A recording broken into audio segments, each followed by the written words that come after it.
మాత్రం కూడా కానే కాదు. ఈ యొక్కదేనా యెహెజ్కేలు గ్రంథము 18వ అధ్యాయం 31వ వచనం.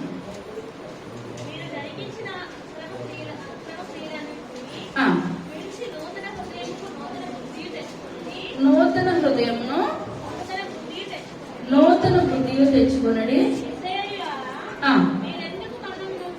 చాలండి. మనం ఏం చేసుకోవాలండి? నూతన సంవత్సరంలో నూతన హృదయమును నూతన బుద్ధి తెచ్చుకోవాలి. చిన్న ప్రార్థన చేసుకున్నాం.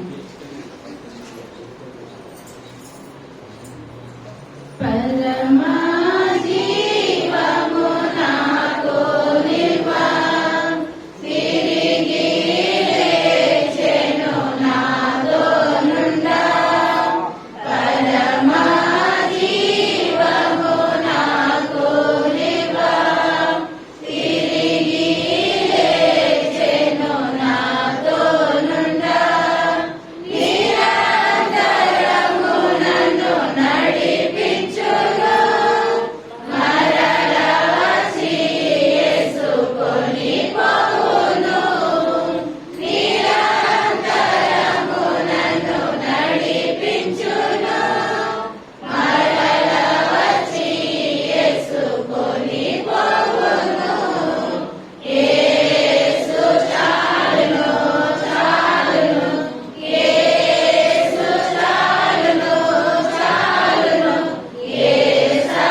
అయా సంవత్సరం మీ యొక్క దయాకిరీటం ధరింపచేసిన ఆయన మరొక నూతనమైన సంవత్సరంలో అడుగు పెట్టడానికి ప్రభా అయా మీరు మాకు ఇచ్చిన ధన్యతను బట్టి మీకు వందనాలు చెల్లించుకుంటున్నాను తండ్రి. అయా డబ్బు రక్షించదు ప్రభా. అయ్యా నాయన ఈ లోకంలో నాయన ఏ బలమును బట్టి నాయన మేము అతిశయించొద్దు నాయన. నిజమైన దేవుడు మీరున్నారని ప్రభా. మీ యొక్క రెక్కల నీడను నాయన 2025 అంతా నాయన మీ యొక్క సన్నిధిలో జీవించే గొప్ప భాగ్యాన్ని దయచేయండి నాయన. అయ్యా నాయన బాబు మీ యొక్క వాక్యంలో బలపడాలి నాయన. మీ యొక్క ప్రార్థనలో బలపడాలి ప్రభా. అయ్యా నాయన మీకు ఎంత స్థుతులు చెల్లించినా మేము తక్కువే ప్రభా. మీరు మా పట్ల చేసిన మేలుని బట్టి మీకు వందనాలు చెల్లించుకుంటున్నాను తండ్రి. అయ్యా నాయన కొద్దిపాటి వాక్యం చెప్పని నన్ను మరుగుపరచండి నాయన. మీ పరిశుద్ధ ఆత్మశక్తిని చెప్పగలిగే శక్తిని నాకు దయచేయండి అయ్యా. వినగలిగే శక్తిని బిడ్డలందరికీ దయచేయండి. వాక్యాసారమైన జీవితాలు అందరికీ దయచేయమని త్వరగా రాబోచ్చు యేసయ్య నామం పెట్టుకుంటున్నాము తండ్రి. హల్లెలూయా. రేపు నూతన సంవత్సరం ఇప్పుడు మనకి ఏం కావాలండి? నూతన హృదయము నూతన బుద్ధి.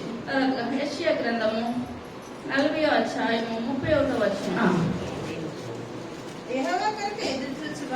యెహోవా కొరకు ఎదురు చూచువారు నూతన బలము పొందుదురు. వారి పక్షిరాజుల వలె రెక్కలు చాపి పైకి ఎగురుదురు. అలేక పరిగెత్తుదురు, సొమ్మసిల్లక నడిచిపోదురు. చాలండి. మనం ఏం చేయాలంటే నూతన సంవత్సరంలో అలేక పరిగెట్టాలి. అలేక పరిగెట్టినట్లయితే సమస్యలకు మనం ఏం చేస్తామంటే దేవుని సన్నిధిలో నడుస్తాం. దేవుడు మనకు కృప చూపిస్తాడు. కానీ మనం పరుగు పందము మొదలు పెట్టాలి దేవుని కొరకు. ఆ పక్షరాజు ఆకాశం పైకంట వెళ్ళిపోతా ఉండి పరుగు పెట్టడమే పక్షరాజు. మనం కూడా నూతన సంవత్సరం మనం ఏం చేయాలండి? దేవుని పరిచర్య కొరకు దేవుని ఇచ్చిన మనకు ఆయుష్ను ఆరోగ్యాన్ని దేవుని కొరకు మనం ఏం చేయాలి? వినియోగించుకోవాలి.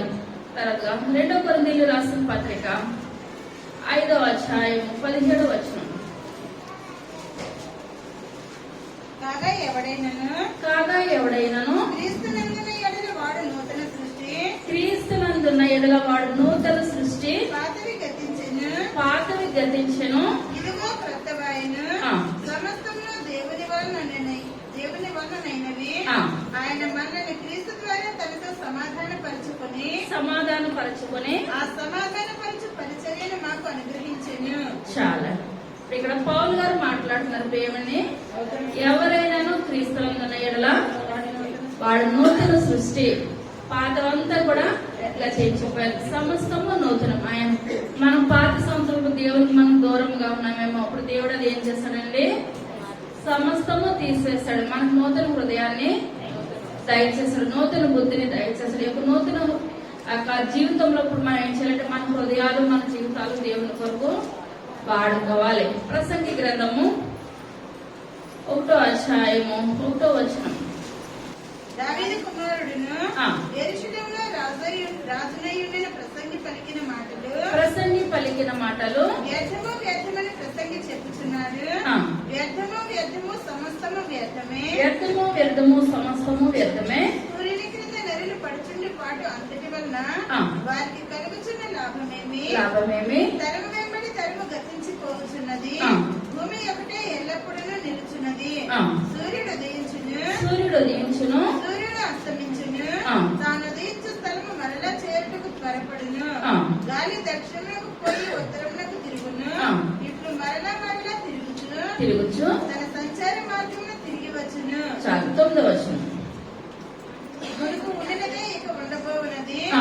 మునుపు జరిగినదే ఇక జరగబోవున్నది. ఆ. సూర్యుని క్రింద నూతనమైనది ఏదీ లేదు. ఇప్పుడు ప్రసంగి భక్తులు చెప్తున్నాడు అనమాట సొలొమోను మహారాజు. ఇప్పుడు సూర్యుడు తూర్పును ఉదయిస్తాడు, పడమట అస్తమిస్తాడు. మనం రోజు నూతన సంవత్సరం ఒక 2024 వెళ్ళి 25 వచ్చింది, నూతన సంవత్సరం వచ్చిందన్న మాటే తప్పించి మన నిజ జీవితంలో జరిగితే జరుగుతుంది. నూతనమైనది ఏది కూడా లేదు. కానీ మనం ఒక నిర్ణయం తీసుకోవాలి. ప్రభా, పాత సంవత్సరంలో మీకు నేను దూరంగా జీవించాను నాయన.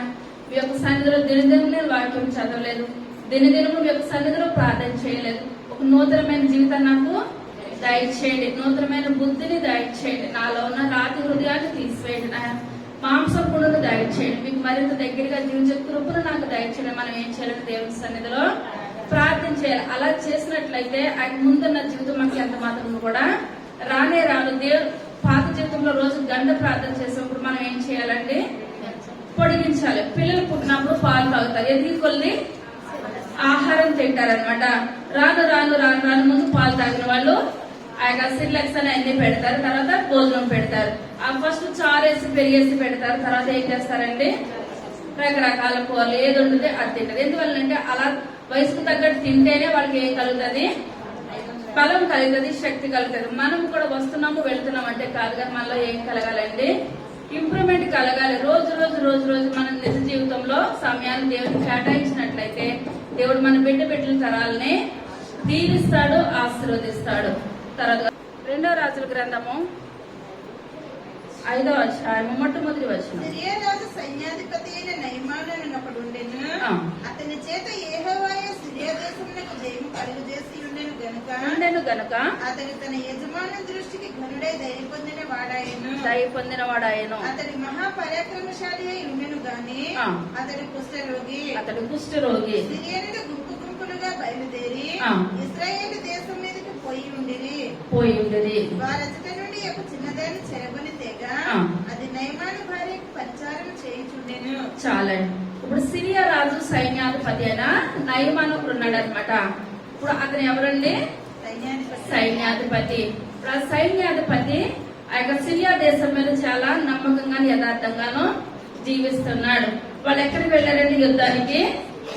సిరియన్ల మీదకి గుంపులుగా బయలుదేరి యుద్ధానికి వెళ్లారు. ఆయన యుద్ధానికి వెళ్ళినప్పుడు ఆయన యుద్ధం చేసేసి అక్కడ ఉన్న వాళ్ళందరినీ కూడా చెల్లా చెదరి చేసేసేసి అక్కడ ఉన్న ఒక చిన్న కుమార్తెను ఇప్పుడు ఏం చేస్తాడండి? ఇంటికి తీసుకుని వచ్చాడు. ఆ యొక్క సిరియా సైన్యాధిపతి ఇంటికి తీసుకుని వచ్చి ఇప్పుడు ఏమనుకున్నాడు? ఈ యొక్క అమ్మాయి నా భార్యకు ఇప్పుడు ఏం చేస్తుంది? పరిచారం చేస్తుంది, ఆ పని ఈ పని చేస్తుందని ఆ కుమార్తెను ఏం చేస్తాడండి? ఇతను ఇంటికి తీసుకుని వచ్చాడు. తర్వాత అది శోభ్రోలలో ఉన్న ప్రవక్త దగ్గర నా ఏలినవాడు ఉండవలనని నేనెంతో కోరుచున్నాను. అతడు నా ఏలినవానికి కలిగిన కుష్ఠరోగమును బాగు చేయునని తన యజమానురాలితో అనెను. నయమాను రాజునందుకు పోయి ఇశ్రాయేలు దేశపు చిన్నది చెప్పిన మాటలను అతనికి తెలియజేయగా సిరియా రాజు నేను ఇశ్రాయేలు రాజునకు దూత చేత పత్రిక పంపించదనని ఆజ్ఞ ఇచ్చెను గనుక అతను 20 మణుగుల వెండియు 1,20,000 రూపాయల బంగారును 10 దుస్తుల బట్టలను తీసుకుని పోయి ఇశ్రాయేలులకు పత్రికను అప్పగించెను. ఆ పత్రికలో ఉన్న సంగతి ఏదనగా నా సేవకుడైన నయమానులకు కలిగిన కుష్ఠరోగమును నీవు బాగు చేయవలనని ఈ పత్రిక అతని చేత నీకు పంపించి ఉన్నాను. ఇశ్రాయేలు రాజు ఈ పత్రికను చదివి వస్త్రములు చింపుకొని చింపుకొని చంపుటకును బ్రతికించుటకును నేను దేవుడనా ఒకనికి కలిగిన కుష్ఠరోగమును మాన్పుమని నా యొద్దకు ఇతడు పంపుట ఏమి నాతో కలహమునకు కారణము అతడు ఎట్లు వెతుకుచున్నాడో మీరు ఆలోచించుడనెను. ఇశ్రాయేలు రాజు తన వస్త్రమును చింపుకొనిన సంగతి దైవజనుడైన ఎలీషాకు వినబడినప్పుడు అతడు నీ వస్త్రమును నీవెందుకు చింపుకొంటివి? ఇశ్రాయేలులో ప్రవక్త ఒకడున్నాడని అతనికి తెలియబడినట్లు అతని నా యుద్ధకు రానివ్వు అని రాజులకు వర్తమానం చేశాను. చాలా ఇప్పుడు ఇక్కడ ఒక చిన్న కుమార్తె అటు నయమాను భార్యకు పరిచారం చేస్తుంది. పరిచారం చేస్తుండగా ఇంట్లో ఉన్న తన యజమానుడు ఏ వ్యాధి ఉందండి? కుష్టి వ్యాధి ఉన్నది. ఆ కుష్టి వ్యాధిని చూసి చిన్న కుమార్తె అంటుంది, ఇప్పుడు ఫస్ట్ కూడా ఇప్పుడు నయమాను ఏ కుష్టి వ్యాధిని కూడా బాగు చేయలేదు, కానీ కుమార్తెకు తెలుసు ఒకవేళ అక్కడికి వెళితే స్వస్థపడ్డారు. మరి ఇంతమంది వచ్చారు, కుష్ఠరోగులు అందరూ కూడా స్వస్థపడ్డారు అన్నది ఏమాత్రం కూడా లేదు. కానీ ఒక చిన్న కుమార్తె ఒక సాక్ష్యం చెప్పింది అనమాట. అక్కడ దైవజనుడు ఉన్నాడు, దైవజనుడు ఏదైనా సరే చేయగలుగుతాడు, ఏదైనా చెప్పగలుగుతాడనని ఆ యొక్క తన భార్యకు చెప్పింది, నయమాను భార్యకు చెప్పింది. ఇప్పుడు నయమాను భార్య ఏమో తన భర్తకు చెప్పింది. తన భర్తకు చెప్పినప్పుడు ఇప్పుడు తన భర్త ఏం చేస్తాడంటే ఇప్పుడు రాజుగారికి కబురు పంపించాడు. కబురు పంపించి ఇలాగా కుష్ఠరోగం బాగా అవుతుందంట కదా, ఒక చిన్న కుమార్తె చెప్పింది దాన్ని అంటుంటే ఇప్పుడు రాజు అంటున్నాడు, నేను ఏదైనా చేయగలుగుతాను కానీ కుష్ఠరోగం నేను ఏమైనా బాగు చేస్తాను, ఇది నా వల్ల అవుతుందా అని తనకు తనే ఆ మాట ఆలోచించేటప్పటికి అప్పుడు రాజు ఏం చేశాడు, బట్టలో చింపేసుకున్నాడు అనమాట. అది వినడానికి కూడా పద్ధతి లేదు కదా, అసలు నన్ను ఏమనుకుంటారని రకరకాలుగా అనుకుని తన వస్త్రాలను చింపేసుకున్నాడు. వస్త్రాలు చింపుకున్నాడు అనే విషయం ఇప్పుడు ఎవరికి తెలిసిందండి? ఎలీషా గారికి తెలిసింది, దైవజనుడికి తెలిసింది. దైవజనుడికి తెలిసినప్పుడు ఆ యొక్క దైవజనుడు అంటున్నాడు, ఇప్పుడు ఆయన్ని ఎక్కడ పంపిస్తారు? నా దగ్గరికి పంపించడానికి వర్తమానం చేశారు. తర్వాత ఎలీషా నీవు యోర్దాను నదికి పోయి 7 మార్లు స్నానం చేయుము, నీ ఒళ్ళు మరలా బాగా నీవు శుద్ధుడు వగుదువని అతనితో చెప్పుటకు ఒక దూతను పంపెను. అందుకు నయమాను కోపము తెచ్చుకొని తిరిగిపోయి ఇట్లనెను, అతడు నా యుద్ధకు వచ్చి నిలిచి తన దేవుడైన యెహోవా నామమును బట్టి తన చెయ్యి రోగముగా ఉన్న స్థలం మీద ఆడించి కుష్ఠరోగమును మాన్పునని నేను అనుకుంటుని. దమస్కు నదులైన అబానాయును పర్పరును ఇశ్రాయేలు దేశంలోని నదులన్నిటికంటే శ్రేష్టమైనవి కావా? వాటిలో స్నానం చేసి శుద్ధి నొందలేదా అని అనుకుని రౌద్రుడై తిరిగి వెళ్లిపోయాను. అయితే అతని దాసులలో ఒకడు వచ్చి, నాయనా ఆ ప్రవక్త ఏదైనా నాకు గొప్ప కార్యం చేయమని నియమించిన ఎడల నీవు చేయకుందువా? అయితే స్నానం చేసి శుద్ధుడు కమ్మని మాట దానికంటే మేలు కాదా అని చెప్పినప్పుడు అతడు పోయి దైవజనుడు చెప్పినట్టు యోర్దాను నదిలో 7 మార్లు మునుగగా 9వ వచనం నయమాను గుర్రములతోనూ రథములతోనూ వచ్చి ఎలీషా ఇంటి ద్వారం ముందర నిలిచి ఉండగా ఎలీషా నీవు యోర్దాను నదికి పోయి చాలండి. ఇప్పుడు ఇక నయమాను వచ్చాడు. ఇప్పుడు ఎవరింటికి వచ్చాడండి? ఎలీషా గారి ఇంటికి వచ్చాడు. ఇప్పుడు ఎవరన్నా ఇంటికి వచ్చినప్పుడు మనం ఏం చేయాలి? లోపలికి వెళ్ళాలి. గుమ్మం మీద నిలిచినప్పుడు వాళ్ళు బయటకు వచ్చి మనల్ని ఏం చేస్తారు? లోనికి రెండమ్మని ఆహ్వానిస్తారు. ఇప్పుడు ఇతను వ్యాధి పోగొట్టుకోవడానికి వచ్చాడు. ఎవరి దగ్గరికి వచ్చాడు? ఎలీషా గారి దగ్గరికి వచ్చాడు. చిన్న కుమార్తె చెప్పింది సాక్ష్యాన్ని, ఆ సాక్ష్యాన్ని పట్టుకొని ఇప్పుడు ఇక్కడ ఈ నయమాను వచ్చాడు. నయమాను వచ్చినప్పుడు అక్కడ రథం దిగి ఇప్పుడు ఇతను ఏం చేయాలండి? అతను రథం దిగాల ముందు రథంలో వెళ్తాడా ఇంట్లోకి? అతను రథం దిగి ఇంటి గుమ్మం ముందుకు వచ్చినప్పుడు ఎలీషా గారు ఏం చేయాలి? లోనికి ఆహ్వానించాలి. ఇది ఏమి కాదు, ఇది అనుకున్నాడు, నేను ఒక సైన్యాధిపతిని కదా, నాకున్న పలుకుబడి రకంగా ఉన్నది కదా, నేను ఇప్పుడు గుమ్మం ముందుకు వచ్చేటప్పుడు కల్లా దైవజనుడు నా దగ్గరకు వచ్చేసి ఇప్పుడు ఏం చేయాలి? నన్ను ఆహ్వానించేసి మీరు లోనికి రండి అని ఆయన చెయ్యేసి నన్ను ముట్టుకుంటే నాలో ఉన్నది వెళ్ళిపోవాలి. ఎందువల్లంటే ఈ రకమైన ఆలోచనలు పెట్టుకొని అతను అక్కడికి వచ్చి ఉండొచ్చు. ఇక రథం దిగట్లేదు, రథం దిగకుండా అంటున్నాడు. అతని దగ్గర ఉన్న మనుషులతో కబురు పెట్టారు, వెళ్ళి మీ దైవజనుడిని పిలిపించండి, నేను రథం మీద ఉన్నాను అని చెప్పినప్పుడు ఇప్పుడు వ్యాధి బాగోవడానికి వచ్చిన అతనికి అంతుంటే మరి దైవ సేవకులు ఎంత ఉండాలంటారు? అవునంటారా? కానీ ఇప్పుడు ఇతను అన్నాడు, ఇతను నా ముందుకు వస్తాం కాదు, నేను బయటకు వెళ్ళి ఇతను ఆహ్వానిస్తాం కాదు. ఇప్పుడు అతను ఎక్కడికి వెళ్ళాలి? యోర్దాను నదిలోకి వెళ్ళి 7 సార్లు ఏం చేయాలి? మునగాలి. ఎప్పుడైతే 7 సార్లు మునగాలి అప్పుడు స్వస్థపడతారని చెప్పేటప్పటికి ఇప్పుడు ఇతను కోపం వచ్చేసింది.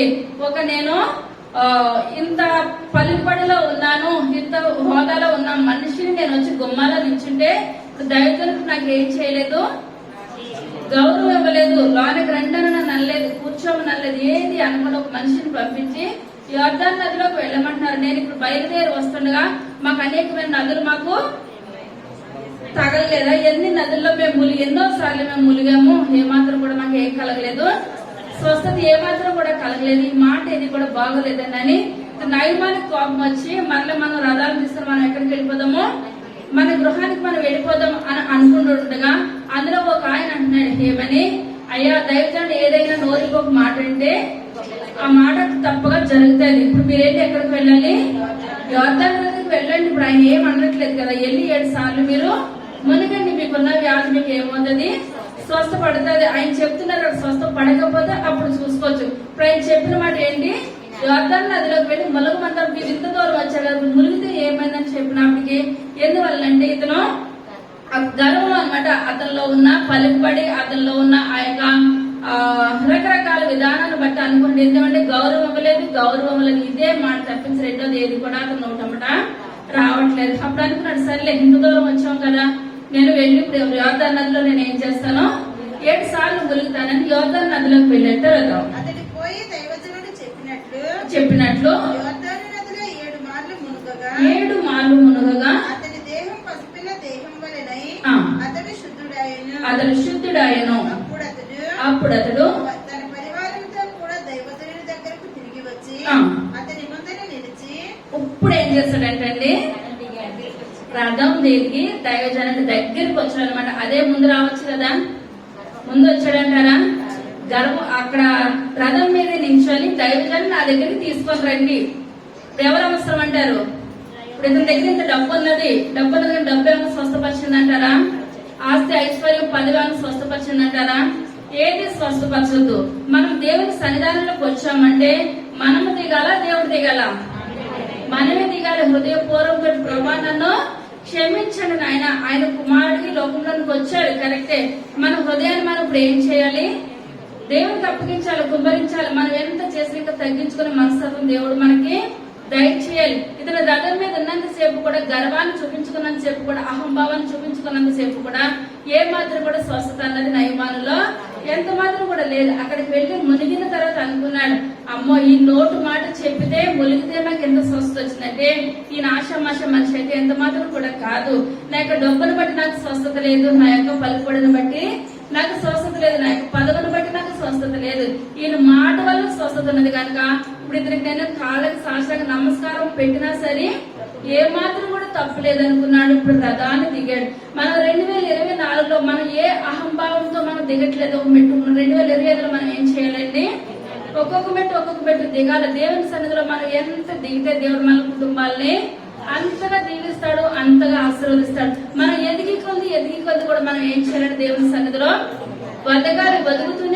బతుకుతూనే ఉండాలి. మనం ఎంత తగ్గించుకుంటే మన కుటుంబాలు దీవించబడతాయి, మన సంఘం కూడా దీవించబడుతుంది, ఆశీర్వదించబడుతుంది. తర్వాత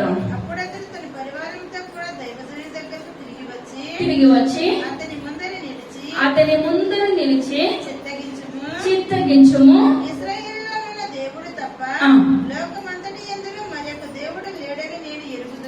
చాలా.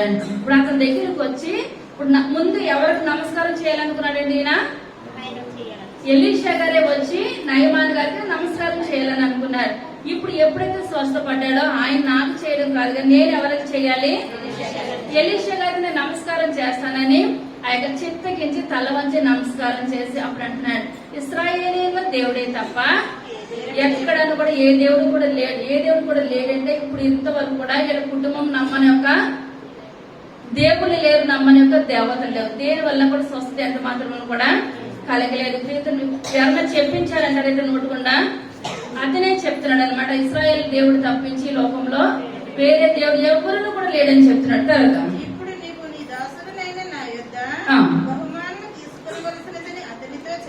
అతనితో చెప్పగా ఎవరి సన్నిధిని నేను నిలవబడి ఉన్నానో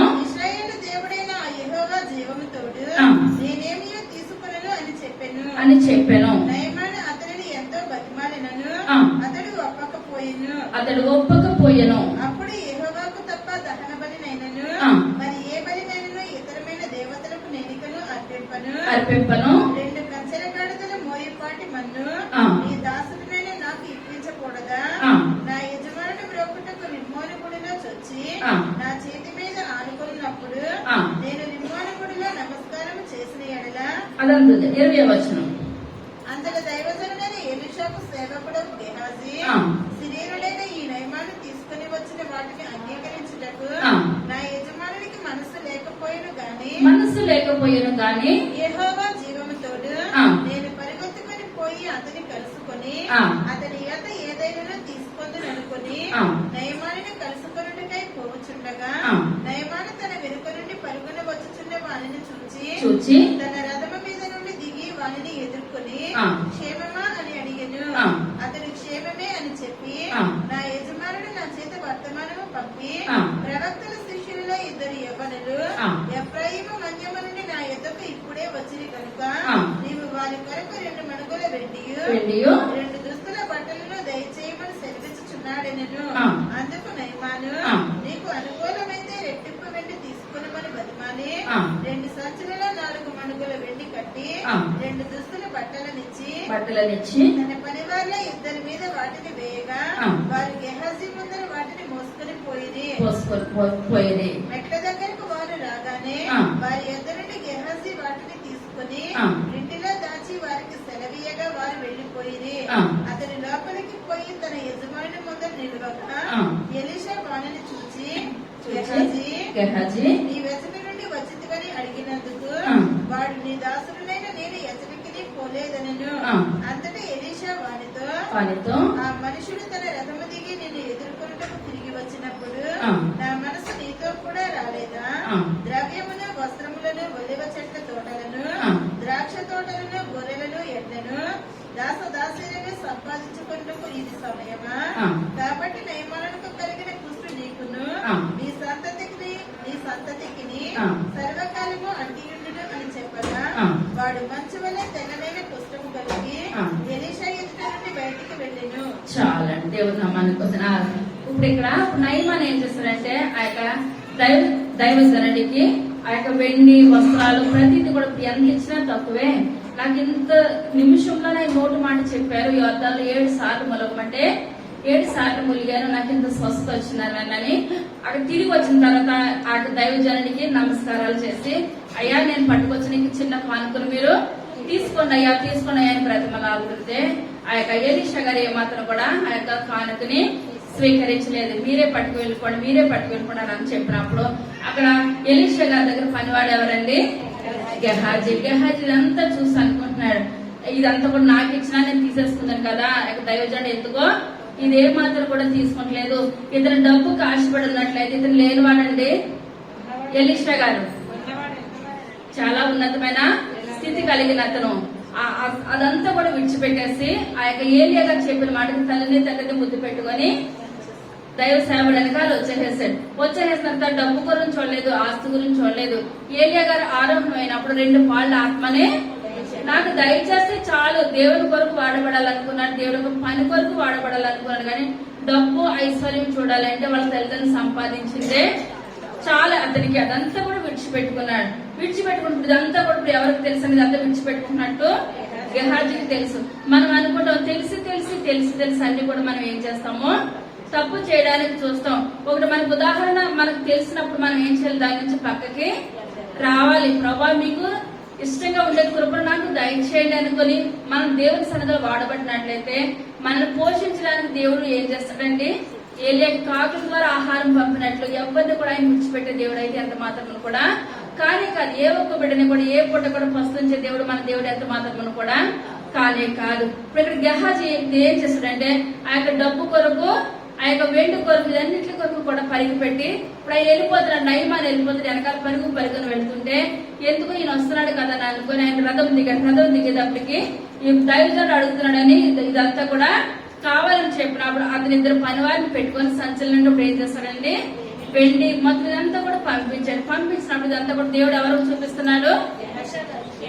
ఎలీషా గారికి చూపిస్తున్నాడు. ఇప్పుడు ఈయన వచ్చాడు, గెహాజీ వచ్చినప్పుడు ఎలీషా గారు అంటున్నారు అయ్యా నువ్వు ఎక్కడికి వెళ్ళావని వెళ్ళావని చెప్పినప్పుడు అయ్యా నేను ఎక్కడికి వెళ్ళలేదు, నేను ఇక్కడే ఉన్నాను. అప్పుడైనా సరే ఎక్కడికి వెళ్ళామని చెప్పినప్పుడైనా సరే మనం ఏం చేయాలంటే మనం చేసింది ఒప్పుకోవాలి. దేవుని సన్నిధిలో ఒప్పుకోకపోతే మనం సాధించడానికి లోకంలో ఏది కూడా లేదు. ఇదే అనుకూల సమయము, ఇదే రక్షణ దినం. మనం ప్రాణం ఉండగా మనం ఒప్పుకోకపోతే తర్వాత చేయడానికి కూడా ఏమీ లేదు. పైన అగ్ని ఆరదు, పురుగు చావదు, పటపట పండ్లు కొలుకుంటారు. అటువంటి స్థితి నుంచి మనం విడుదల పొందాలంటే ప్రతి ఒక్క మోకాలైన సన్నిధిలో వంగాలి, ప్రతి ఒక్క నోరు కూడా దేవుని సన్నిధిని స్తుతించాలి, ఆరాధించాలి.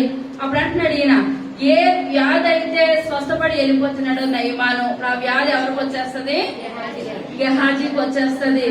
నోటి మాటలో 7 మార్లు మునిగితే స్వస్థత పొందుతుందన్నది అదే నోరు దేవుడికి ఎలీషా గారు.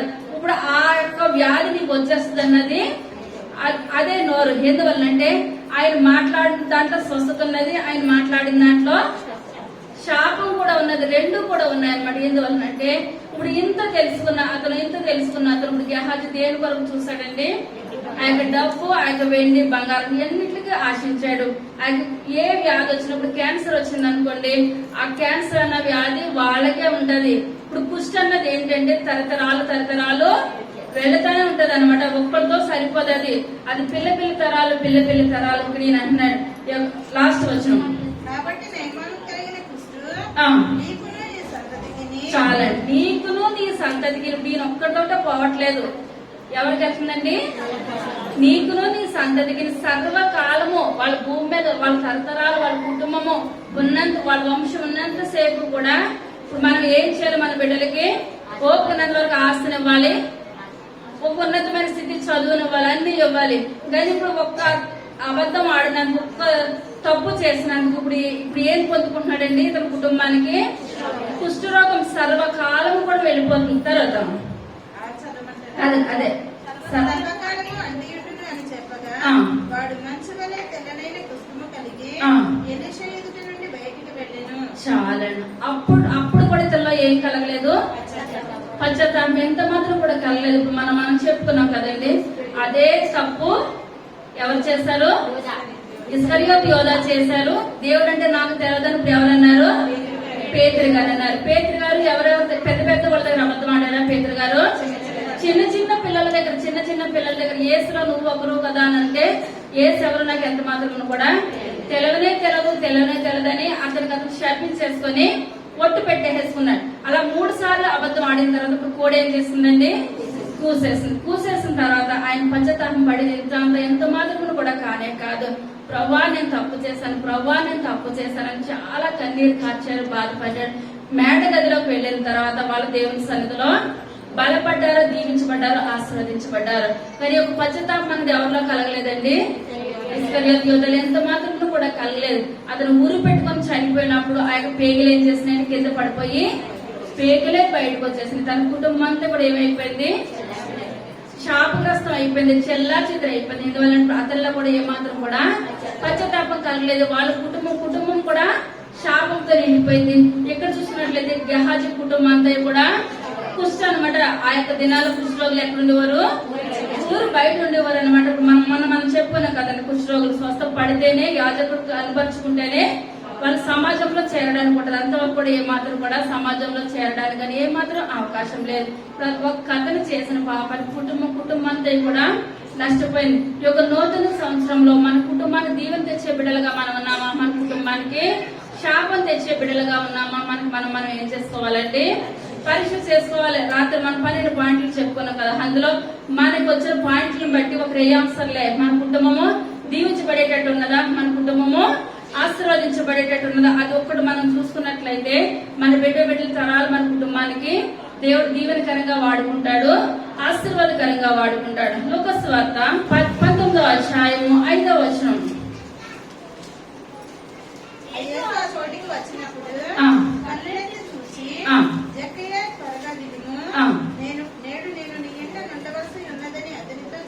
అతనితో చెప్పగా అతడు త్వరగా దిగి సంతోషంతో ఆయనను చేర్చుకొనెను. చాలండి. ఇప్పుడు అక్కడ జక్కయ్య దగ్గరికి వచ్చాడు దేవుడు. జక్కయ్య దగ్గరికి వచ్చినప్పుడు అంటున్నాడు దేవుడు, జక్కయ్య నువ్వు త్వరగా దిగిమంతా. జక్కయ్య అక్కడే కూర్చున్నాడా?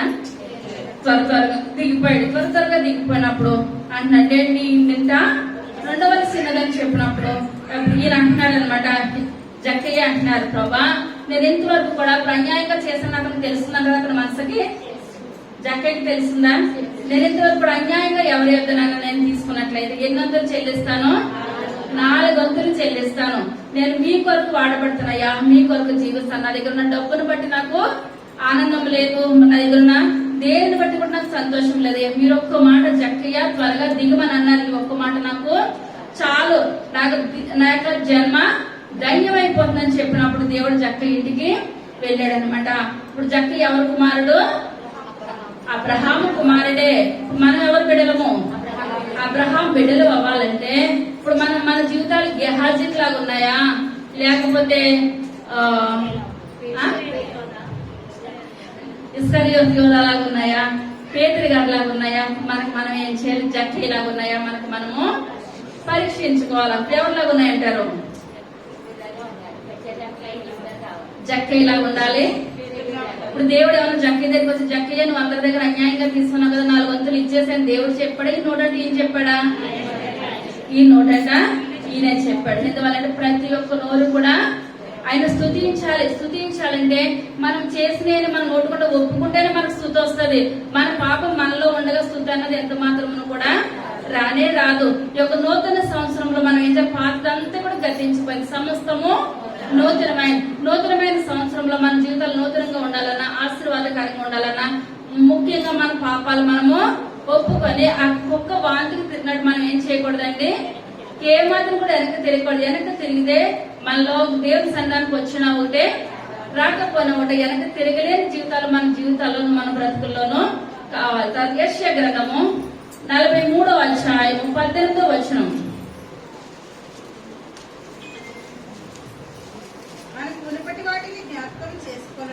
మునుపటి వాటిని జ్ఞాపకము చేసుకొనకుడి, పూర్వకాలపు సంగతులను తలంచుకొనకుడి. ఇదిగో నేను ఒక నూతన క్రియ చేయుచున్నాను, ఇప్పుడే అది మొలచును, మీరు దానిని ఆలోచింపరా? నేను అరణ్యంలో త్రోవ కలుగజేయుచున్నాను, ఎడారిలో నదులు పారజేయుచున్నాను. చాలండి. ఫస్ట్ కూడా దేవుడు ఏం చెప్తున్నాడండి? మునుపటి వాటిని జ్ఞాపకము చేసుకొనకడి, పూర్వకాలపు సంగతులను తలంచుకొనకడు. మనం ఈ రెండే పెట్టాలి.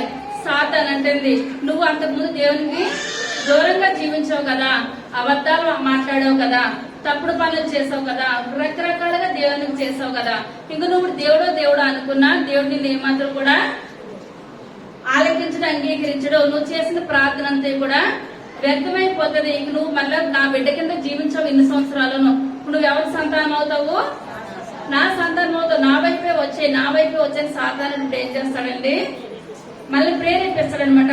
ఇక్కడ యెషయా భక్తులు మాట్లాడుతున్నాడు, మనం మునుపటి వాటిని ఏం చేయకూడదండి?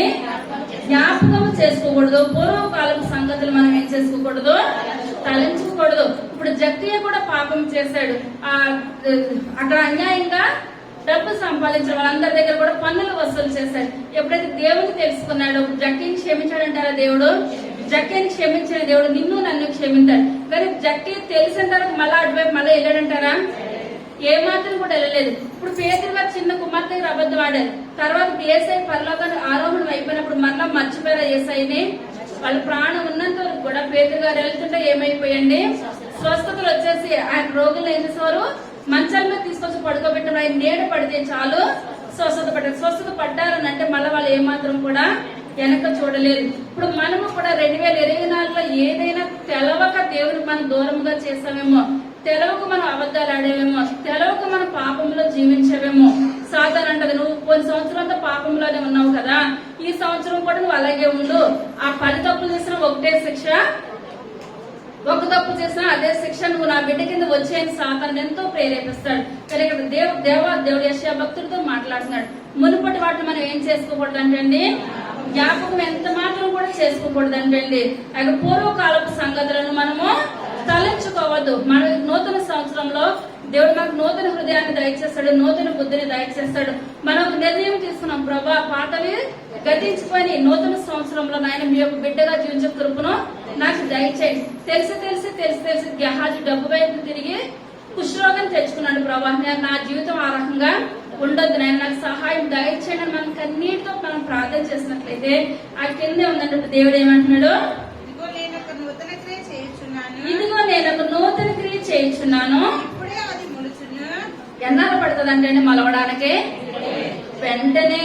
మనం ఈ యొక్క సంవత్సరంలో ఏ ఒక్క రోజు కూడా మనం పోగొట్టుకోవడానికి ఏమాత్రం కూడా వీలు లేదు. దేవుడు మనకు నూతన సంవత్సరంలో నూతన క్రియ ప్రతి ఒక్కరికి చేయబోతున్నాడు. ఆ నూతన క్రియ చేయడానికి ఎన్నాలో కాదు. ఇప్పుడు మన రాత్రి ద్రాక్ష చెట్టు చెప్పుకున్నాం. ద్రాక్ష చెట్టు మలవడానికి ఎన్ని సంవత్సరాలు పడుతుందండి? 3 సంవత్సరాలు. ఆ ఫలాలు దేవాదేవుడు ఎన్నిసార్లు వచ్చాడు? 3 సంవత్సరాల తర్వాత 4వ సంవత్సరం వచ్చాడు ఆయన. 5వ సంవత్సరం వచ్చాడు. 6వ సంవత్సరం వచ్చాడు. ఫలాలు ఎంత మాత్రం కూడా లేనే లేవు. తోటమాలు ఏసై అంటాడు, తండ్రిని విజ్ఞాపన అడుగుతున్నాడు, ప్రభా ఇంకొక సంవత్సరం గడువు ఇవ్వండి. ఇప్పుడు 7 అనగా ఇప్పుడు ఏం చెప్పాను? సంపూర్ణత. మనం సంపూర్ణత అడుగు పెట్టాలి. తిరిగి యెషయా భక్తులు అంటున్నాడు, 3 సార్లు కాదు, 4 సార్లు కాదు, ఇప్పుడే ఈ క్షణమే మనం హృదయపూర్వకంగా దేవుని సన్నిధిలో మనం ప్రార్థన చేసినట్లయితే, దేవునికి ప్రార్థన విజ్ఞాపనలు చేసినట్లయితే 3 సంవత్సరాలు కాదు, 4 సంవత్సరాలు కాదు, నూతన క్రియ ఏ రోజు జరుగుతుందండి? మనం ఎప్పుడైతే నిజమైన దేవుడు మన నోటితో మనం ఒప్పుకున్నామో, ఇప్పుడు నయమాను వెంటనే కూడా ఆయన ఒక మాట చెప్పాడంటే జరుగుతుంది, నువ్వు వెళ్ళిరా అని చెప్పినప్పుడు రోజులు పట్టిందా, సంవత్సరాలు పట్టిందా? వెంటనే స్వస్థత.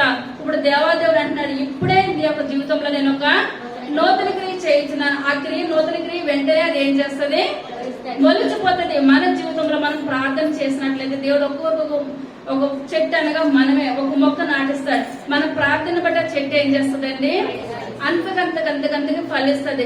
చెట్టు ఫలించడం, మనం ప్రార్థన చేస్తున్న చెట్టు ఫలిస్తుంది.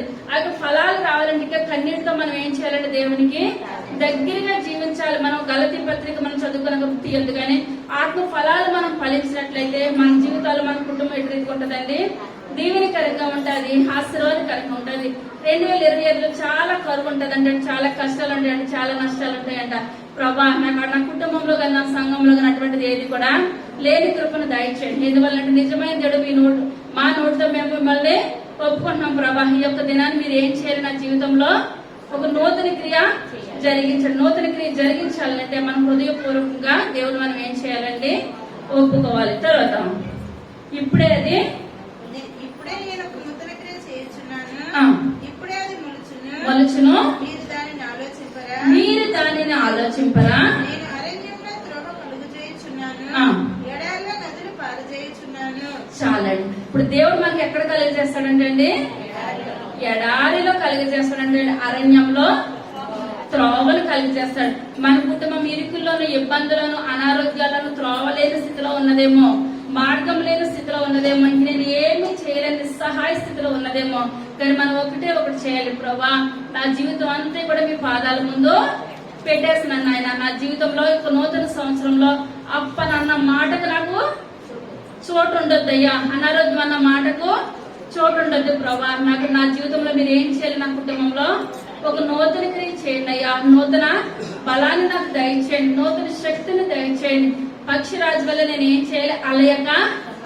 అలయక పరిగెత్తాలి నాయన, సమస్యలక నడిచిపోవాలి. మనం అటు రీతిగా చేయాలని అనగా దేవుని సన్నిధిలో మనము ప్రార్థన చేయాలి, గోజాడాలి. ఒక్కరోజు కాదు, వెంటనే దేవుడు ఒక్కొక్కసారి మాకు వెంటనే ప్రతిఫలం ఇస్తాడు, ఒక్కొక్కసారి ఆలస్యం వస్తుంది అనమాట.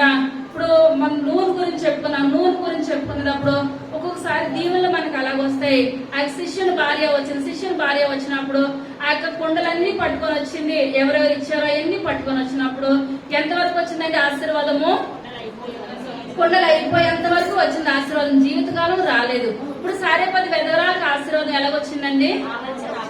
ఆపొట్టే ఎక్కువైన ఆశీర్వాదము రాలేదు. కానీ 3.5 సంవత్సరాలు కూడా తొట్టులో ఉన్న పిండి తక్కువ కాలేదు, గుడ్డులో ఉన్న నూనె కూడా తక్కువ కాలేదు. మన జీవితాల్లోనూ మన బ్రతుకులను కూడా దేవుడు ఒక్కొక్కరికి ఒక్కొక్కలాంటి ఆశీర్వాదాలు దయచేస్తాడు. కానీ ఏ ఒక్కరిని పస్తుంచే దేవుడు అయితే మన దేవుడు ఎంత మాత్రమును కూడా కానే కాదు. కానీ దేవుడు ఇంత కార్యం చేయాలన్నా, ఇంత కృప చూపించాలన్నా మనం ఏం చేయాలని? మొట్టమొదటిగా నిజమైన దేవుడని ఒప్పుకోవాలి. మనం ఇంకేమాత్రం కూడా నూతన సంవత్సరాలు వెనక తిరిగే అవకాశమే మనకి లేనే లేదు. 52 ఆదివారాలు కూడా మనం దేవుని సన్నిధిలోనికి రావాలి. ఎప్పుడు రావాలి? ఆమె అనేటప్పుడుగా ప్రారంభ ప్రార్థనకు ముందే రావాలి. మనం దేవుడు చెప్పినవి కూడా మనము చేసిన తర్వాత అప్పుడు దేవుడిని అనడానికి ఉంటది. కానీ మనం వచ్చే అటెండెన్స్ చేయించుకోవడానికి ఇంక అందరూ పైకి లేసి నించున్నప్పుడు మనం వచ్చినా ఒకటే రావకపోయినా కూడా ఒకటే. మనకి నూతన సంవత్సరం మనం ఏం చేయాలి, అంతకంతకు మనకు మార్పు రావాలి మన జీవితంలో. తర్వాతగా చూసుకున్నట్లయితే ఫిలిప్పీయులకు రాసిన పత్రిక 4వ అధ్యాయము 8వ వచనం. మెట్టుకు సహోదరులారా ఏ యోగ్యతయైనను మెప్పైనను ఉండెను ఎడల ఏవి సత్యమైనవో, ఏవి సత్యమైనవో, ఏవి మాన్యమైనవో, ఏవి న్యాయమైనవో, ఏవి న్యాయమైనవో, ఏవి పవిత్రమైనవో, ఏవి రమ్యమైనవో, ఏవి రమ్యమైనవో, ఏవి ఖ్యాతి గలవో వాటి మీద ధ్యానముంచుకొనుడి. వాటి మీద ధ్యానముంచుకొనుడి. మరియు మీరు నా వల్ల ఏవి నెరవేర్చుకుని అంగీకరించుతారో, నా యందున్నట్టుగా ఏవి వింటిరో, ఏవి చూచితురో అట్టి వాటిని చేయుడి. అప్పుడు సమాధానకర్తయగు దేవుడు మీకు తోడై ఉండును. చాలండి. ఇప్పుడు ఇక్కడ పౌలు గారు మాట్లాడుతారన్నమాట ఫిలిప్పీ సంఘం గురించి. మెట్టుకు సహోదరులారా ఏ యోగ్యతైనను మెప్పైనను ఉండెను ఎడల ఏవి సత్యమైనవో, ఏవి మాన్యమైనవో, ఏవి న్యాయమైనవో, ఏవి పవిత్రమైనవో, ఏవి రమ్యమైనవో, ఏవి ఖ్యాతి గలవో వాటి మీద ధ్యానముంచుకొనుడి. చాలండి. ఇప్పుడు నేను చెప్పి మాటలు బట్టి కాదు కానీ మీరు ప్రతిదీ కూడా మీరు ఏం చేయాలి, వాక్యం దగ్గర పెట్టి సరిగా ఉన్నాయో లేదో కూడా మీరు సరి చూసుకోవాలి. ఏవి రమ్యమైనవో, ఏది యోగ్యతమైనవో, ఏది ఖ్యాతి గలవో ప్రతిదీ కూడా బైబిలే మనకి ఆధారం, బైబిలే మనకి సాక్ష్యం అన్నమాట. ఇది పెట్టుకొని ఇప్పుడు మనం ఏం చేయాలి, దేవుని సన్నిధిలో మనము జీవించాలన్నమాట. ఏది మంచిదో ఏది చెడ్డ మనకు అర్థమవుతుందంటారా బైబిల్ చదివితేనే. నాయన ఇది ఈ రకంగా జీవించినట్లయితే నేను దీవించబడతాను, నేను ఆశీర్వదించబడతాను. ఏది రమ్యమైనవో, ఏది సత్యమైనవో దేవుడు మనకే బయలుపరుస్తున్నాడు అనమాట. 9వ వచనం.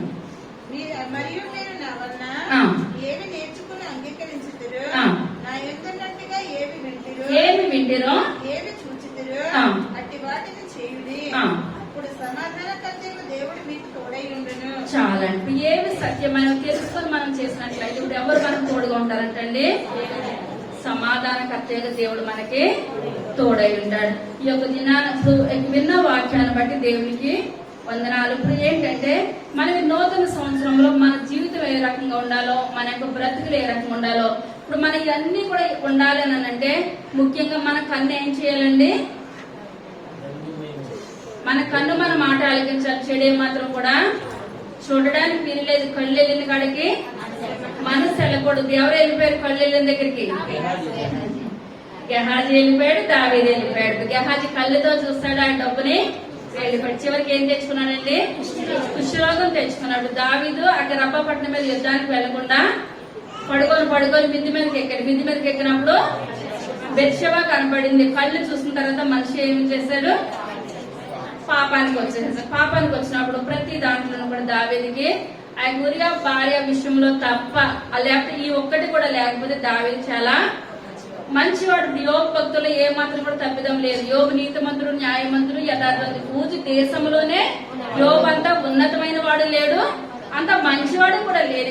మరి ఇప్పుడు అదే పేరు ఎవరికి వచ్చినండి, దావీదు మహారాజుకి వచ్చును. మనం ఏం చేయాలంటే మనం మచ్చ డాగు ఏది కూడా లేకుండా మనం దేవుని సన్నిధిలో కడగబడాలన్నమాట. కడగబడినట్లయితే మనకు మచ్చ వచ్చిందంటే చాలా కష్టము, పోవడానికి ఏమాత్రం కూడా వీళ్ళకి. దావీదుకి వచ్చింది పోయిందంటారా? ఏమాత్రం కూడా పోలేదు. మనం పోయిన ఆదివారం మనం చెప్పుకున్నాం. ఆ యొక్క వాళ్ళందరూ కూడా 5 స్త్రీల గురించి మనం చెప్పుకున్నాం. స్త్రీలందరిలో వచ్చినప్పుడు ఆ ఫస్ట్ కూడా స్త్రీ పేరు ఏం పేరండి, తామారు పేరు వచ్చింది. రెండవదిగా రహాబు పేరు వచ్చింది. మూడవదిగా రూతు. తర్వాత ఉరియా భార్య అని బెత్షెబా అని వచ్చిందా, దావీదు భార్య అని వచ్చిందా? దావీదు ఏమాత్రం అన్న క్షమించాడంటారా? ఏమాత్రం కూడా క్షమించలేదు. ఇప్పుడు మనలో ఆ పౌలు గారు అంటారు, ఏవి రమ్యమైనవో, ఏవి ఖ్యాతి కలిగినవో, అసలు ఏవి సత్యమైనవో మనం తెలుసుకోవాలంటే దేవుని సన్నిధిలో మనం ప్రార్థన చేస్తాం. దాన్ని బట్టి మనం ఏం చేయాలండి, మన జీవితాలు, మన బ్రతుకులు, ప్రభావ మీకు అంగీకారంగా నేను జీవిస్తున్నానా, అంగీకారంగా నేను జీవించట్లేదా? అంగీకారంగా జీవించట్లేదు అనగా నా కళ్ళని మీరు ఏం చేయాలి, తెరవండి ప్రభావ, నా కళ్ళని మీరు సరిచేయండి మనం ప్రార్థన చేసుకున్నట్లయితే. ఇప్పుడు మొట్టమొదటిగా నూతన సంవత్సరంలో మనకి ఏం కావాలంటే నూతనమైన కళ్ళు కావాలండి. మొట్టమొదటిగా మనకి ఏం కావాలి, నూతనమైన కళ్ళు కావాలి. పచ్చగావులకి లోకమంతా పచ్చగావులు వచ్చినాయని ఏది చూసినా పచ్చపచ్చగానే ఉంటుంది. పచ్చపచ్చగా ఉండకూడదు అంటే మనందరూ కూడా ఏ కళ్ళు కావాలి? నూతనమైన కన్నులు కావాలి. ఆది కాండము 3వ అధ్యాయము 6వ వచనం. అయితే స్త్రీ ఆ వృక్షము ఆహారమునకు మంచిదియు కన్నులకు అందమైనదియు వివేకమిచ్చి రమ్యమైనదియునై ఉండుట చూసినప్పుడు ఆమె దాని ఫలములలో కొన్ని తీసుకొని తిని తనతో పాటు తన భర్తకును ఇచ్చెను. అతడు కూడా తినెను. అప్పుడు వారిద్దరి కన్నులు తెరవబడెను. వారు తాము దిగంబరులమని తెలుసుకొని అంజూరపు ఆకులు పుట్టి తమకు కచ్చడములను చేసుకునేది. చాలా ఇప్పుడు ఏదైనా తోటలో ప్రతి ఒక్క పంటని పెట్టాడు దేవుడు. అన్ని తినమని చెప్పాడు. ఒకటే తినొద్దని చెప్పినప్పుడు వీళ్ళు అట్రీతిగానే ఉన్నారు. కానీ ఇప్పుడు సాతానుడు వచ్చి ఇప్పుడు ఏం చేస్తాడండి? దేవుడు కానీ మీరు గొప్పగా అయిపోతారని దేవుడు మిమ్మల్ని తినొద్దు అన్నాడు. మీరు పండు తినండి, దీని వల్ల మీకు వచ్చేది ఏది కూడా లేదని చెప్పినప్పుడు దేవుడు మాట వినాలా, సాతాను మాట వినాలా? దేవుడు మాట వినాలి. ఇప్పుడు 30% ఇప్పుడు అందరూ వచ్చారు. సాతానుడు అంటే అయ్యి బాబోయ్ 6 గంటల నుంచి 12 దాకా ఉండాలంటే నువ్వు నీరస పడిపోతావు, ప్రొద్దున ఏమాత్రం కూడా లేగలేవు, ఎన్నో సాకులు చెప్తారు. మనం సహజంగా ఎవరి మాట ఆలోచించేస్తామండి? సాతాను మాట ఆలకిస్తాం, దేవుని మాట పక్కన పెడతాం. కానీ మనం దేవుని మాటను విన్నాం కనుక మనము ఒక మొట్టలో పెట్టిన కాంచి కూడా దేవుని సన్నిధిలో మన యొక్క జీవితాలు ఎలాగున్నాయండి? దీవించబడుతున్నాయి, ఆశీర్వదించబడుతున్నాయి. కానీ ఇప్పుడు సాతాను చెప్పిన మాట విన్నారు, దేవుని చెప్పిన మాట ఎంత మాత్రమును కూడా వినలేదు. ఇప్పుడు యేసు ప్రభు గారికి బాల్యం ఉందంటారా? బాల్యం యేసు ప్రభు గారికి బాల్యం ఉంది. యవ్వనం ఉందా? యవ్వనం ఉంది. బాల్యంలోనూ దేవుని స్తుతించాడు, బాల్య వయసులో, యవ్వన వయసులో కూడా స్తుతించాడు. ఇప్పుడు ఆదాము చూసుకున్నట్లయితే ఆదాముకి ఏమి లేదండి? బాల్యం లేదు, బాల్య వయసు లేదు. డైరెక్ట్ గా ఆయన ఎక్కడికి వచ్చేసాడని ఆయన పుట్టిగా ఎక్కడికి వచ్చేసింది? యవ్వన వయసుకి పుట్టిన వెంటనే ఒక్కరుగా ఉన్నారని అనేసి దేవుడు ప్రేమ చేశాడు. అమ్మనే సిద్ధపాటు చేసేసాడు. చిన్నప్పటి తల్లిదండ్రులు పెరగడం గాని, చిన్న వయసు గాని, బాల్యం గాని, ఆడుకుంటాం ఇది ఏది లేదు. కానీ దేవుడు ఆ వయసులోనే మీరు మంచిగా ఆడుకోండి, మీకు బాల్య వయసు లేదు కనుక మీరు ఇప్పుడు ఏం చేయాలి? ఆ వయసులోనే శుభ్రంగా మీరిద్దరూ కూడా ఆడుకోండి, శుభ్రంగా తినండి, నేను చల్లపోటు వస్తాను, ముగ్గురు కలిసి ఆడుకుందాం. ఆట పాటలు చెప్పాడని యవ్వన వయసులో సృష్టించినా సరే ఆదాంకి ఏం చెప్పాడండి దేవుడు? ఆడుకుంటూనే ఆటే, నెత్తి మీద బరుగులు ఏం కూడా పెట్టలేదన్నమాట. కానీ ఇప్పుడు ఆదాం ఏం కావాలనుకున్నాడండి? బరువులు బాధ్యతలు కావాలని అనుకున్నాడు. మనము కూడా దేవుడు సునాసంగా వెళ్లిపోయే జీవితాన్ని మనం ఏం చేస్తున్నాం? మనకు మనమే నెత్తి మీద తెచ్చి పెట్టుకుంటాం. దేవుడు మాట ఎప్పుడైతే మనం వినమో శాపాన్ని మనము కొని తెచ్చుకుంటాం. ఇప్పుడు యేసయ్యకి బాల్య వయసు, యవ్వన వయసు ఉంది. ఇప్పుడు ఆదాంకు ఉన్నదా? లేదు. ఇప్పుడు వివాహం చేసుకున్న వయసులో ఇప్పుడు ఎవరైనా సరే ఆటలు ఆడుకోవాలంటే వెళ్తారంటారా? బాగా వచ్చింటారట. ఇంకా మనకు బరువు ఎక్కువైపోతుంది అనమాట, బాధ్యత ఎక్కువైపోతుంది. కానీ ఇక్కడ వీళ్ళిద్దరు కూడా మంచిగా ఉంటున్నారు. కానీ మంచిగా ఉన్న ఆ యొక్క జీవితాన్ని ఆ యొక్క సాతాను వచ్చి ఆ యొక్క ఏది తినొద్దంటే అదే తినేసారు. ఆ కన్నులు ఏమైపోయినాయండి?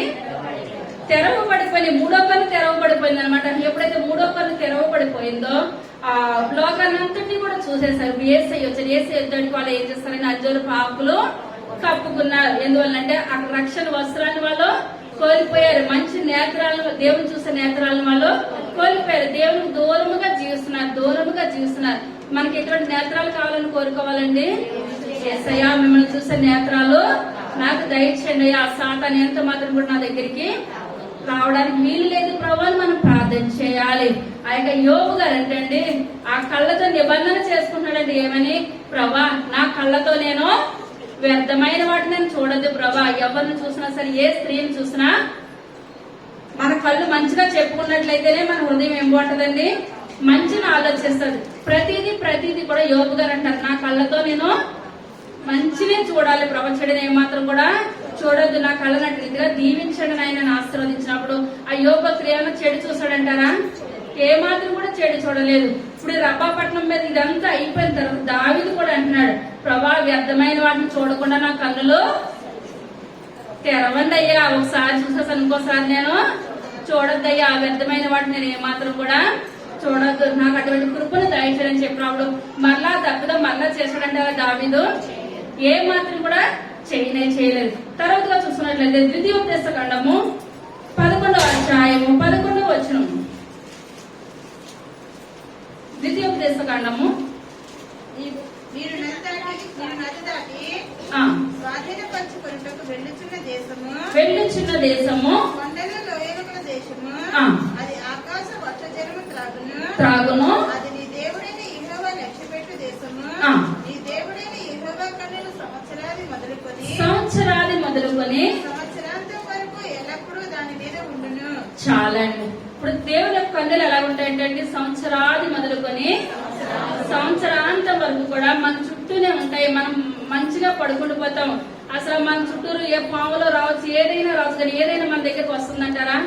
ఏది కూడా దగ్గరికి రావట్లేదు. ఎలాగంటే మన దేవుడు కన్నులు ఎలా ఉంటాయంటే సంవత్సరం మొదలుకొని సంవత్సరాంతం వరకు కూడా అక్కడ స్టార్టింగ్ ఉంది, ఎండింగ్ ఉంది, రెండు కూడా ఉన్నాయి.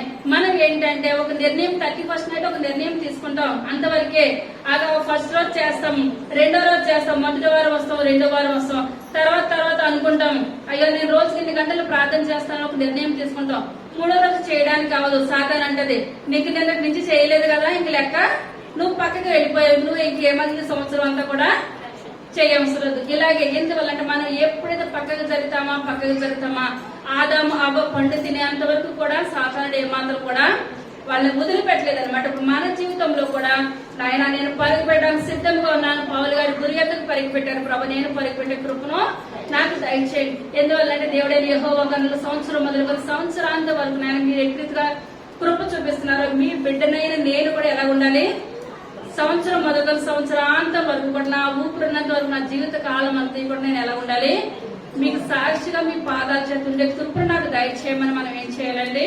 ప్రార్థించాలి. తర్వాత ముందు కళ్ళు అయిపోయిన తర్వాత నూతనమైన చెవులు కావాలండి. మనకి ఏం కావాలి? చెవులు కావాలి. మనం ఏదైనా సరే ఆ యొక్క తప్పుడు మాటగా మనం విన్నామంటే అర్థమే మారిపోద్ది, అంతా కూడా రాంగ్ అయిపోద్ది అనమాట. నాయన నేను మంచిగా వినే కృపను నాకు దయచేయండి. ఒక సండే స్కూల్ సార్ అంట ఒక పిల్లవాడిని పిలిచి అన్నాడంట, ఏమనంటే అయ్యా దేవుడు మనకు కళ్ళు కాలేజేస్తాడు కరెక్టే, లేదా కళ్ళు లేకపోతే అయ్యి తనుకొని పడిపోతాము, అసలు చెవుల వల్ల ఉపయోగం ఏంటి అని అప్పుడు కళ్ళు గురించి చెప్పి ఆ చెవుల మ్యాటర్ చెప్తుంటే సండే స్కూల్ పిల్లడు అన్నాడంట, మాస్టర్ గారు మీరు కళ్ళజోడు పెట్టుకొని చెప్తున్నారు కదా కళ్ళకు సపోర్ట్ ఉండడానికి, దేనికండి? ఈ చెవులు లేకపోతే ఇప్పుడు ఆ కళ్ళజోడు ఎక్కడ పెట్టుకోవాలి? మనం వినడానికి అనట్లేదు, సరైన మాట వినడానికి అనట్లేదు అంటే కుర్రాడు ఎందుకు ఉపయోగపడుతున్నాయంటండి? కళ్ళు మంచిగా చూడాలంటే ఏముండాలి? కళ్ళజోడికి సపోర్ట్ ఉండాలి కనుక 2 చెవులు కూడా కళ్ళజోడు పెట్టుకోవడానికి పనికొస్తున్నాయి అంటాడంటే అండి. కళ్ళజోడు పెట్టుకోవడానికి పనికొస్తున్నాయా, వినడానికి పనికొస్తున్నాయా? దేనికి పనికొస్తున్నాయి? వినడానికి పనికొస్తాయి. అటు వినే మాట కూడా మనం ఎలా వినాలి? మంచి మాట, దేవుని కొరకు వాడబడే మంచి మాట. రోమిలకు రాసిన పత్రిక 10వ అధ్యాయము 17వ వచనం. వినుట వలన విశ్వాసము కలుగును.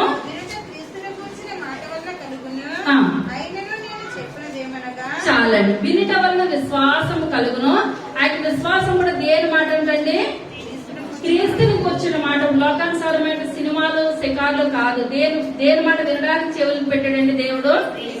క్రీస్తుని కూర్చున్న మాట వినడానికి దేవుడు మనకి చెవులను పెట్టాడు కనుక ఆయన నూతన సంవత్సరం ప్రభావ నాకు నూతనమైన కన్నులు దయచేయండి.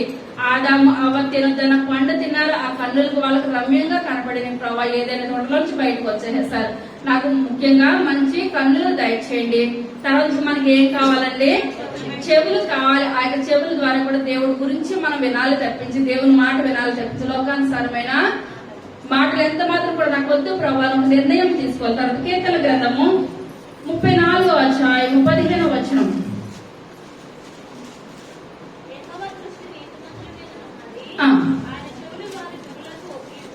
చాలండి. ఇప్పుడు ఆయన చెవులు ఎలా ఉన్నాయంటండి? మరకు మన చెవులు ఎలా ఉండాలి? ఆయన మరకు ఒగ్గే ఉండాలి. దేవుడు ఏ మాట చెప్తాడో నేను ఆలకించాలి, దేవుడు ఏ మాట చెప్తాడో ఆలకించాలని దేవుని మాట కొరకు మన చెవులు ఏం చేయాలండి? వాడబడాలి. అటువంటి రీతిగా మన చెవులను ఉపయోగించాలి. తర్వాత మూడోది ఏంటంటే డేంజర్ అయింది నోరు. నాలిక ఎంత అడ్డునైనానో తగలెట్టేస్తుంది అనమాట. అదే మాట మనం రాంగ్ వింటామా, రాంగ్ అక్కడ చెప్పేసేస్తాం. చెప్పేయడం వల్ల కుటుంబాలు తగలడిపోతాయి అనమాట. అదే మనం విన్నట్టు మంచిగా చెప్పినట్లయితే ఈ నాలుగు ద్వారానే మనం ముందు చెప్పుకున్నాం కదండి, ఆ యొక్క ఎలీషా గారు ఆ నాలుగుతోటే ఆ నోటితోటే 7 సార్లు మురిగితే ఆశీర్వాదం వస్తున్నారు, ఆశీర్వాదం వచ్చింది. అదే నాలుగు ద్వారా గెహాజీ కుష్ఠరోగం వచ్చేసిందంటే కుష్ఠరోగం వచ్చేసింది. ఇప్పుడు మనము కూడా మన నోరు కూడా ఎలా ఉండాలండి, ఆశీర్వదించే నోరుగా, మంచి మాటలు మాట్లాడే నోరుగా మన నాలుగు చాలా జాగ్రత్తగా చూసుకోవాలన్నమాట. ఎందువల్లంటే అబద్ధాలు ఆడేసేది మన నోరే, మన నాలుకే అంటారు. నరవనేల నాలుక 4 రకాలుగా తిరిగిపోద్దని అంటారు. ఇప్పుడు నాలుక అబద్ధం ఆడేస్తుంది కానీ అది మంచి సెక్యూరిటీగా నోట్లో ఉండిపోద్ది అనమాట నాలుక. ఇప్పుడు ఎవరైనా మనం తప్పు మాట్లాడడం కూడా, అబద్ధం మాట్లాడడం కూడా తల్లిదండ్రులు ఏం చేస్తారో దవడకేస్తారు. ఒకటి మాట్లాడింది నాలిక, పడింది ఎక్కడండి, దెబ్బలు ఎక్కడ, దవడకు పడిపోతే. అది తప్పు చేసినా సరే అది కొట్టించుకోదు. అవునంటారా? తప్పు మాట్లాడుతుంది, ఏదైనా చేసేస్తుంది. దెబ్బలు ఎవరు తింటారో దవడ మీద. పాస్టర్ గారు చిన్నప్పుడు పిల్లలు దవడ మీద కొట్టేసేవారు. అది దాన్ని తప్పు చేస్తే వీటి మీద కొట్టండి, దవడ మీద కొట్టదు. దానికి అదే ప్లేస్ తగిలేస్తుంది పిల్లలకి. ఎందువల్లనంటే మనం ఏది చేసినా సరే దెబ్బలు ఎక్కడ పడిపోతాయండి, దవడ మీద పడిపోతాయి. మాట్లాడింది ఎవరు, నాలుక. మన నాలుకని యొక్క 2025లో మనం ఏం చేయాలండి, చాలా జాగ్రత్తగా మాట్లాడుకోవాలి. ఇక్కడ నాలుగు దెబ్బలు తగలకపోవచ్చు. అక్కడ అగ్నిగుండంలో ధనవంతుడు మరుగుతున్నాడు, లాజరు మరుగుతున్నారు. అప్పుడు నాలుక ఏం చేస్తుందండి, దాహం వచ్చినప్పుడు మొట్టమొదటిగా దేనికి వస్తుంది బాధ, నాలుకే వస్తుంది. లోన బయటకు వస్తుంది అనమాట. బయటకు వచ్చి ఏమంటాడు ఆయన ధనవంతుడు, అబ్రహామా నీ రొమ్మును నానుకొని ఉన్న లాజరుని ఒకసారి బయటికి రమ్మని. అక్కడ చిటికిని వెళ్తే ఒక్కొక్క నీళ్లు నా నాలుక మీద. కానీ ఈ లోకంలో ఆడిన మాటలన్నింటిలో కూడా ఈ లోకంలో నాలుగు తప్పించుకోవచ్చు, కానీ ఎక్కడ తప్పించుకోదండి, పరలోకంలో ఎక్కువగా యాతన పడేది ఏంటి, ఆ యొక్క నాలుగే. కానీ జీవ మరణాలు ఎవరి వశంలో ఉన్నాయి, నాలుగు వశంలో ఉన్నాయి అనమాట. అదే సామెతల గ్రంథము 18వ అధ్యాయం 21వ వచనం. జీవ మరణములు నాలుగు వశము చాలండి. ఇప్పుడు మనం తప్పుగా మాట్లాడితే దాని యందు ప్రీతి పడిన వారు ఏం చేస్తారంటే దాని ఫలం తింటారు. ఇప్పుడు ధనవంతుడు నాలుగు చేసిన దానికి దాని ఫలమే తిన్నారు. అవునంటారా? ఇప్పుడు ఈ లోకంలో లాజరు యాతన పడ్డాడు. అక్కడ ఏమో నాలుగు ఎలా ఉందండి, సేఫ్ జోన్ లో ఉంది. దేవుని సన్నిధిలో స్తుతించాలంటే నాలుగే స్తుతించాలి, నోరే స్తుతించాలి. ఆ యొక్క పరిశుద్ధ దూతల ముందు మనం కూర్చొని మనం ఏం చేయాలి, దేవుణ్ణి పరిశుద్ధులు అని నాలుగు మనం ఒప్పుకోవాలంటే, ఆయన పాదాల చేత కూర్చోవాలంటే ఈ నోరు పదిలిగా ఉంటేనే. ఇప్పుడు యెషయా భక్తుల గురించి మనం చెప్పుకోవాలి చాలా సార్లు. ఇప్పుడు దూతలు గాను ప్రతిగానాలు చేస్తున్నాయి. యెషయా గారు దర్శనం చూస్తున్నారు, 6:1 ఉంటది. యెషయా గారు తీయొద్దు కానీ అప్పుడు చూస్తున్నారు. అప్పుడు యెషయా గారు మాట్లాడుతున్నారు, దూతలు గాను ప్రతిగానాలు పరిశుద్ధులు గాను ప్రతిగానాలు చేస్తూ ఉంటుంటే యెషయా భక్తులు కూడా గాను ప్రతిగానాలు చేస్తారు. యెషయా గారి ప్రార్థన వెళ్ళిందంటారు దేవుని సన్నిధానానికి, ఎంత మాత్రం కూడా వెళ్ళలేదు. అప్పుడు యెషయా గారు అంటారు, ప్రభువా నేను అపవిత్రమైన పెదవులు కలిగిన వాడను, నాకు నోరంతా అపవిత్రం అయిపోయింది, నా పెదవులన్నీ అపవిత్రం అయిపోయి కనుక నా స్తుతి ఎక్కడికి రావట్లేదు, పరలోకానికి పాదాల చెందుకు రావట్లేదు అని చెప్పినప్పుడు ఆ పరలోకంలో ఉన్న దూత ఏం చేస్తుందండి, అగ్నితో యెషయా గారి పెదవులు కాల్చింది. ఎప్పుడైతే పెదవులు కాల్చబడి స్తుతి ఎక్కడికి వెళ్ళింది, పరలోకానికి వెళ్ళింది. ఇప్పుడు మనం తప్పుగా మాట్లాడినట్లయితే మన యొక్క స్తుతి ఏమాత్రం కూడా వెళ్ళదు. మనం ఏం చేయాలి, ప్రభా యెషయా పెదవులు కాల్చినట్టు నా పెదవులు కాల్చండి అయ్యా, నా నోటిని కాల్చండి, వ్యర్థమైన మాటలు మాట్లాడకుండా నా యొక్క నాలుకను సరిచేయండి. కొంతమంది మాట్లాడితే మాటకు ముందు మాట వెనకాల బూతులే, వ్యర్థమైన మాటలే, అదే నోటితో బూతులు మాట్లాడతారు, అదే నోటితో దేవుని స్తుతి చేస్తారు. ఆ స్తుతి దేవునికి అంగీకారం ఎంత మాట కూడా కాదు. మనం ఏంటంటే మన నోటుకుండా వ్యర్థమైన బూతులు, వేరే మాటలు ఏది కూడా మనం నోటుకుండా ఎవరు కూడా మాట్లాడడానికి వీల్లేదు. తరచుగా చూసుకున్నట్లయితే అపోస్తలుల కార్యాలు 2వ అధ్యాయం 2వ వచనం.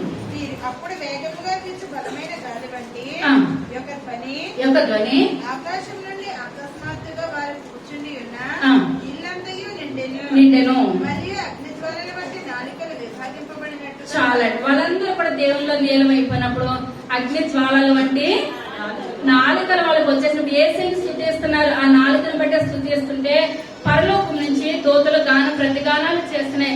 వాళ్ళకి కూడి ఉన్న గదంతా ఇప్పుడు ఏం చేస్తుందండి? పరిశుద్ధాత్మతో నిండిపోయింది. ఆ రకంగా నిండిపోవాలంటే ఇప్పుడు ముఖ్యంగా మన నోరు ఎలా ఉండాలి? పరిశుద్ధపరచబడాలి, దీవించబడాలి, ఆశీర్వదించబడాలి. మన నోటుకుండా అబద్ధాలు, బూతులు, వ్యర్థమైన మాటలు మాట్లాడి ఇదే నోటుతో మన దేవుని ప్రార్థన చేసి ఆ ప్రార్థన దేవునికి ఏమాత్రం కూడా అంగీకారంగా చేరే విధానం ఎంత మాత్రం కూడా లేదు. ఒక దినాన్ని మనం ఏం చెప్పుకున్నాడు? నూతనమైన కన్నులు, రెండవది నూతనమైన చెవులు, మూడవది నూతనమైన నాలుక, నాలుగవది నూతనమైన హృదయం మనకు కావాలి. హెస్కేలు గ్రంథము 36వ అధ్యాయము 26వ వచనం. నూతన హృదయం మీకు ఇచ్చేదను, నూతన స్వభావం మీకు కలుగజేసేదను. చాలండి. ఇప్పుడు ఇక్కడ హెస్కేలు భక్తులతో దేవుడు మాట్లాడుతాడు. మనకి ఏం కావాలంటే నూతన సంవత్సరంలో నూతనమైన హృదయం కావాలి, నూతనమైన మళ్ళీ చదువు నూతన స్వభావం మీకు కలుగజేస్తుందను. చాలండి. రాతి గుండె మనలో ఉండకూడదు. ఏ గుండె ఉండాలి? మాంసపు గుండె మన జీవితంలో ఉన్నట్లయితే మన ప్రార్థన దేవునికి అంగీకారంగా ఉంటుంది, దీవులకరంగా ఉంటుంది. మార్క్స్ సువార్త 7వ అధ్యాయం 21వ వచనం.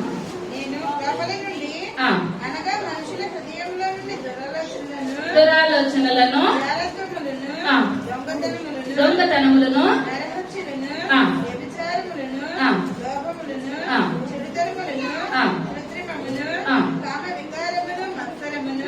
చాలా ఇవన్నీ కూడా మీరు ఇంటికి వెళ్ళి చదువుకోండి. అవన్నీ కూడా ఎక్కడి నుంచి వస్తాయంటే హృదయంలో నుంచి వస్తాయి. అందుకనే ఇదంతా కూడా మానవుడు మనసు అంతా కూడా ఎలా ఉండిపోయిందండి? చెడుతో నిండిపోయింది. దురాలోచనలు, మచ్చలు, వ్యభిచారాలు, పాపము, లోకంలో లేనిదంతా కూడా మన మనసులోనే ఉంటది కనుక ఇప్పుడు హెస్కేలు భక్తుల ద్వారా దేవుడు అంటున్నాడు, మీలో ఉన్న రాతి హృదయాన్ని తీసివేయండి. మీకేం కావాలి? మాంసపు ఉండేది మీకు దయచేయాలి. మనం ప్రార్థించాలి, ప్రభా ఇటువంటి దురాలోచన లేదు నా హృదయంలో వద్దు నాయన, మాంసపు గుండెను నాకు దయచేయండి మనం ప్రార్థన చేస్తాం. తర్వాతగా నూతనమైన చేతులు కావాలి. మనం పాపం చేయాలంటే ఏం అవసరం అండి? చేతులు అవసరం. చేతులు ముందుకు వచ్చేస్తాయి. ఆ చేతులు మనకి ఏం చేయాలి? ప్రభా నాకు మంచి చేతులు దయచేయండి, నూతనమైన చేతులు నాకు దయచేయండి మనం ప్రార్థిస్తాం. కీర్తన గ్రంథము 144వ కీర్తన మొట్టమొదటి వచనం.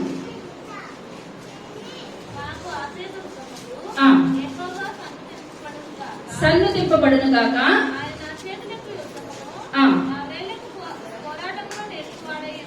చాలా. ఇప్పుడు మన చేతులకి ఏం కావాలంటే యుద్ధము కావాలి. యుద్ధము కావాలంటే మన చేతుల్లో ఎప్పుడు కూడా పరిశుద్ధ గ్రంథము ఉండాలి. రాత్రి చెప్పాను కదండి, సాతాను మనలో ఎప్పుడు కూడా యుద్ధం చేస్తాడనమాట. అప్పుడు యుద్ధం చేసినప్పుడు మనలో పరిశుద్ధ గ్రంథం ఉండి మన దివారాత్రులు కూడా దేవుడి వాక్యాన్ని ధ్యానించి ప్రార్థన చేసినప్పుడు మన చేతులు ఎలా ఉంటాయంటే సాతానుతో మనం ఎప్పుడు కూడా యుద్ధం చేయాలి. ఒక రోజు కాదు, 2 రోజులు కాదు, మనం బ్రతుకున్నంత సేపు కూడా మన చేతులకి ఏం కావాలంటే యుద్ధము కావాలి. యుద్ధానికి సాతానుతో సిద్ధపడినట్లయితే మనం దేవుని సన్నిధిలో దీవెనకరంగా ఉంటాము, ఆశీర్వాదకరంగా ఉంటాం. తర్వాత నూతనమైన పాదాలు. కీర్తన గ్రంథము 18వ అధ్యాయం 33వ వచనం. ఆయన నా కాళ్ళ జింకకాళ్ళ వలె చేయుచున్నాడు, ఎత్తైన స్థలముల మీద నన్ను నిలుపుచున్నాడు. చాలండి. మన కాళ్ళు ఎలా ఉండాలంటే జింక కాళ్ళు వలె ఉండాలి. మనం ఎప్పుడు కూడా ఎత్తైన ప్రదేశంలోనే ఉండడానికి చూడాలి. ఆ యొక్క కింద ప్రదేశాలు కాదు. మనం రోజు రోజుకి ఒక్కొక్క మెట్టు పైకి ఎక్కే వారం ఉండాలి, కానీ దిగజారుడు మెట్టులాగా దిగిపోవద్దు. లోతు ఎటువైపు దిగిపోయాడండి? పచ్చగా ఉన్న ప్రాంతానికి దిగిపోయాడు. తన కుటుంబం అంతా కూడా ఎందుకు పనికి రాకుండా పతనం అయిపోయింది. అబ్రహాం ఎలా నిలుపుకున్నాడండి? ఎత్తైన ప్రదేశం, కొండలు, లోయలు గల ప్రాంతము. మన పాదాలు ఎటువైపు ఎక్కాలి? ఎత్తైన ప్రాంతాలకు ఎక్కినట్లయితే మనం అంతకంతకు దేవునికి మనము దగ్గరగా ఉంటాం. సమయం అయిపోతున్న చివరిగా మనకి ఏం కావాలంటే నూతనమైన ముఖము కావాలంటే అండి. ఏది కావాలి?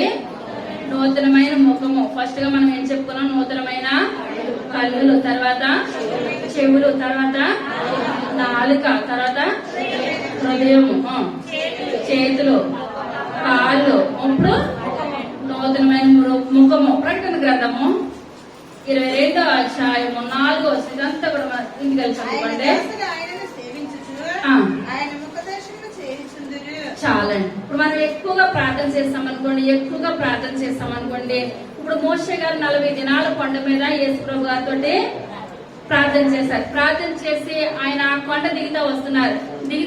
ఇశ్రాయేల్ ప్రజలు చూడగలిగారు ఆయన ముఖాన్ని, ఏమాత్రం కూడా చూడలేదు. ఆయన వెలుగు తట్టుకోలేక వాళ్ళందరూ కూడా ముచ్చుకేసేస్తున్నారు, పక్కకి తిరిగిపోయారు.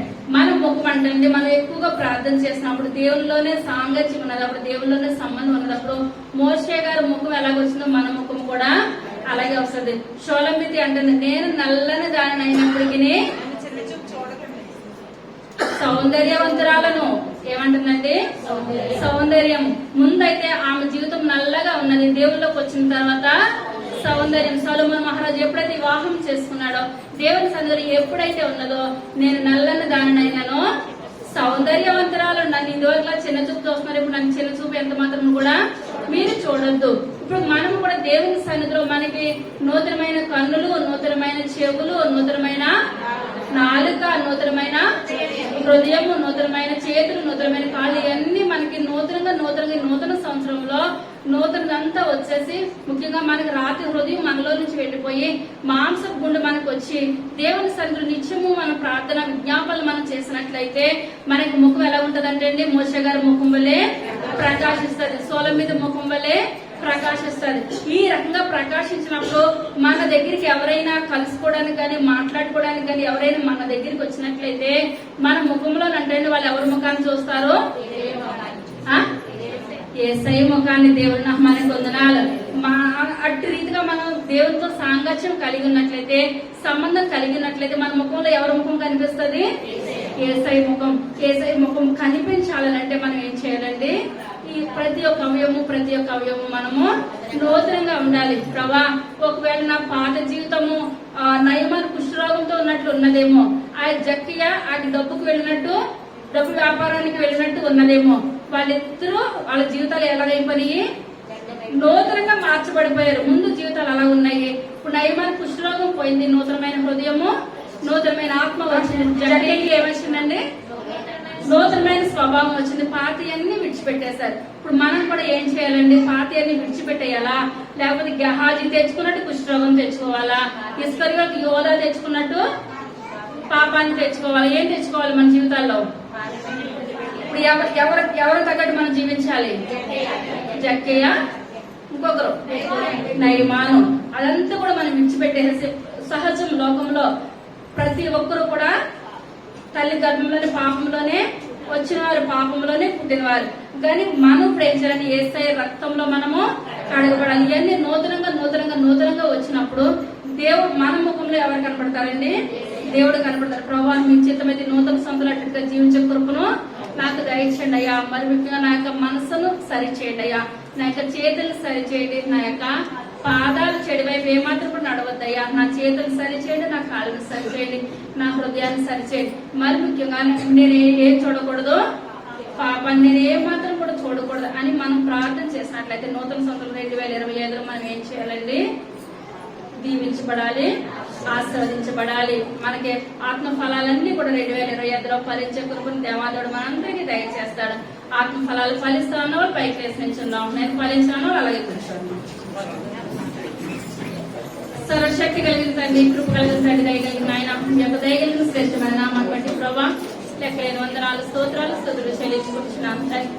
అయ్యా, చెప్పిన వాక్యాన్ని బట్టి మీకు వందనాలు చెల్లించుకుంటున్నాను తండ్రి. అయ్యా, విని విడిచిపెట్టే వారుగా కాకుండా ప్రభా వాక్యానుసారమైన జీవితాలు అందరికీ దయచేయమని అడుగుతున్నాను తండ్రి. అయ్యా, వినటి వాళ్ళకి విశ్వాసం కలుగుతుందన్నారు తండ్రి. ఆ యొక్క విన్న వాక్యం కూడా నేను మీ మాటలు వినాలి ప్రభావ, మీ కొరకు వాడబడాలి. అటువంటి కృపను మాకు దయచేయండి. చేయలేని వేరు ఏది మా జీవితాల్లో, మా హృదయాలు లేని గొప్ప భాగ్యాన్ని దయచేయండి ప్రభావ. అయ్యా, సంవత్సరంలో మీ యొక్క దయా కిరీటం ధరింపచేసిన ఆయన మరి నూతనమైన సంవత్సరాలు అడుగు పెట్టడానికి మీరు ఇచ్చిన కృపను బట్టి, ధన్యతను బట్టి మీకు వందనాలు చెల్లించుకుంటున్నాను తండ్రి.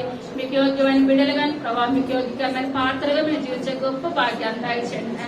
2025లో మీ సమయం మీకు ఇచ్చే గొప్ప కృపను దయచేయండి. ఆకాశం అందు ఆశ్రమైన దేవా మీకు వందనాలు చెల్లించుకుంటున్నాను తండ్రి.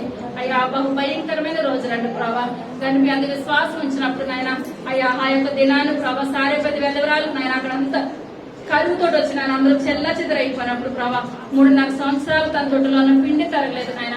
అయ్యా, తొట్టులో ఉన్న నూనె, పుట్టులో ఉన్న నూనె కూడా అవ్వలేదు ప్రభా. మా జీవితాలు, మా బ్రతులు అటువంటి ఆశీర్వాదాలు మాకు దయచేయండి.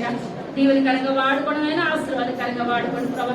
ఆ యొక్క వాక్యం విని విడిచిపెట్టే వారంగా కాకుండా ఆయన మా హృదయాలు భద్రపరచుకొని ఆయన మీకోసం మీ యొక్క సన్నిధి కొరకు వాడబడగలిగే గొప్ప కృపల ధన్యతను దయచేయమని త్వరగా రాబోచున్న యేసయ్య నామమున పెట్టుకుంటున్నాము తండ్రి. ఆమేన్.